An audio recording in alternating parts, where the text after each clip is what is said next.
குரூப்பில் பயணிக்கும் நம் இரத்த சொந்தங்கள் அனைவருக்கும் இனிய வணக்கத்தை தெரிவித்துக் கொண்டு, தமிழ்நாடு முன்னாள் இராணுவ வீரர்கள் மற்றும் வீரமங்கைகள் நல கட்டமைப்பின் தலைமை பொறுப்பில் இருக்கும் உங்கள் மேட்டூர் சரவணன்.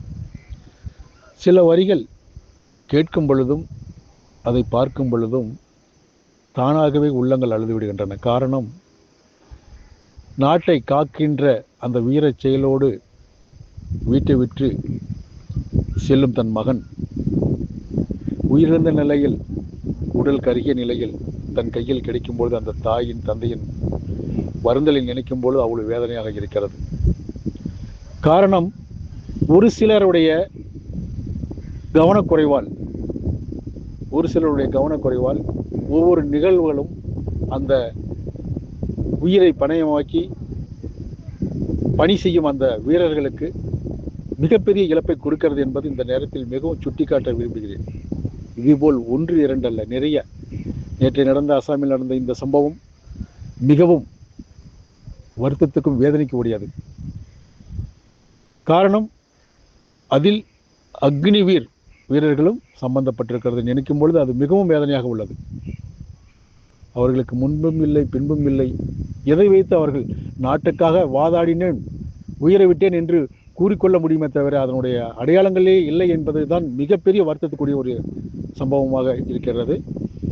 இதுபோல சம்பவங்களுக்காக இனி வரும் காலங்களிலும் நம்மை தலைமை பொறுப்பில் இருக்கும் அதிகாரிகள் இதையெல்லாம் முன்கவனத்தில் கொண்டு வந்து அதை சீர்திருத்தி நடைமுறையில் கொண்டு வருமாறு எல்லா வல்ல இறைவனையும் அவர்களையும் வேண்டிக் கொண்டு,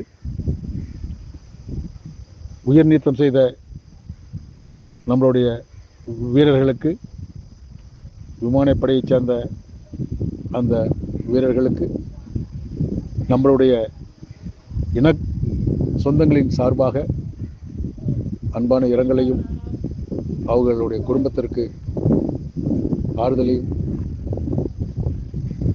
இந்நேரத்தில்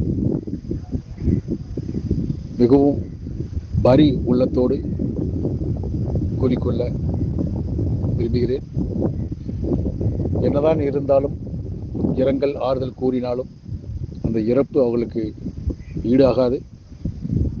இருப்பினும் அவர்களுடைய ஆத்மா சாந்தி அடைய நம்மளுடைய தொப்புள் கொடி உறவுகளின்